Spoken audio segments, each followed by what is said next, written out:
క్రిస్టియన్స్కి కఠినమైన శిక్ష ఏమన్నా ఉంది అని అంటే ద బ్రూటల్ పనిష్మెంట్ ఏంటి అని అంటే బ్రెజిన్ బుల్ అంటే ఇత్తడి ఆవు లేదంటే ఇత్తడి ఎద్దు. ఈ రోజును కూడా సర్వేలో కూడా చెప్తా ఉంటారు ద మోస్ట్ బ్రూటల్ పనిష్మెంట్ ఆ యొక్క డెత్కి ఏంటి అని అంటే ఇదనే చెప్తా ఉంటారు. అయితే క్రిస్టియన్స్ ఇలానే చంపబడేవారండి. పెర్గమాలో కూడా సేమ్ అదే విధముగా యాంటిపస్ అనే ఆయన కూడా ఇలానే చంపబడ్డారు.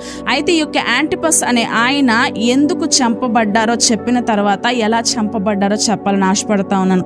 ఎందుకు చంపబడ్డారు అని అంటే ఇంతకు ముందు మనం ఒక ఐడియాలిటీని మనము ధ్యానం చేసా ఉన్నాం. అదేంటి అని అంటే ఆస్క్లిపియస్. అక్కడ యాజకులు కూడా ఒక పక్కన హీలింగ్ ఛాంబర్స్లో అనారోగ్యంగా ఉండినటువంటి వారు, అస్వస్థతగా ఉండినటువంటి వారు ఆ యొక్క పాముల చేత ప్రాకించబడి కలల ద్వారా వారికి ఎక్కడ ఏ ఆర్గాన్లో అనారోగ్యం ఉందో, ఏ యొక్క అస్వస్థత ఉందో అవన్నీ వారికి గమనించిన తర్వాత వారు వెళ్ళి టెంపుల్ వారికి చెప్పడము, తర్వాత యాజకులు ఒక ప్రక్క నుండి పాటలు పాడతాం, ప్రార్థనలు చేస్తాము. ఇవన్నీ కూడా జరుగుతూ ఉంటే ఆ యొక్క చీకటి శక్తులు, ఆ యొక్క దయ్యములు ఈ యొక్క యాంటిపస్ అనే యొక్క దైవ సేవకుని యొక్క ప్రార్థన ద్వారా అవన్నీ పారిపోతూ ఉన్నాయి. అయితే అవి పారిపోతూ ఆ యొక్క ఆస్క్లిపయస్ టెంపుల్లో ఉన్న యాజకుల దగ్గరకు వచ్చి మేము ఇక్కడ ఇంకొక క్షణము కూడా మేము ఉండలేము, మేము వెళ్ళిపోతా ఉన్నాము అంటే ఎందుకని అంటే ఇక్కడ యాంటిపస్ అనే ఆయన ఉన్నాడు, దైవ సేవకుడు, యేసుక్రీస్తు ప్రభువారిని నమ్ముకు చావైన బ్రతుకైనా కేవలము తన దేవుని కొరకే అని తన యొక్క ప్రాణములను సైతం తన యొక్క జీవితాన్ని సమర్పించుకొని సేవ చేస్తున్నా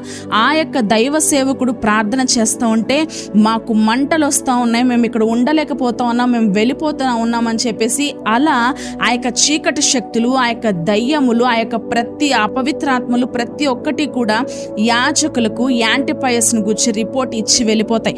అయితే ఆ యొక్క యాంటిపయస్ గురించి విన్న ఈ యాజకులు వెంటనే రోమన్ గవర్నర్ గారి దగ్గరికి వెళ్ళి ఈ యొక్క విషయం అంతా తెలియచేస్తూ ఉంటారండి.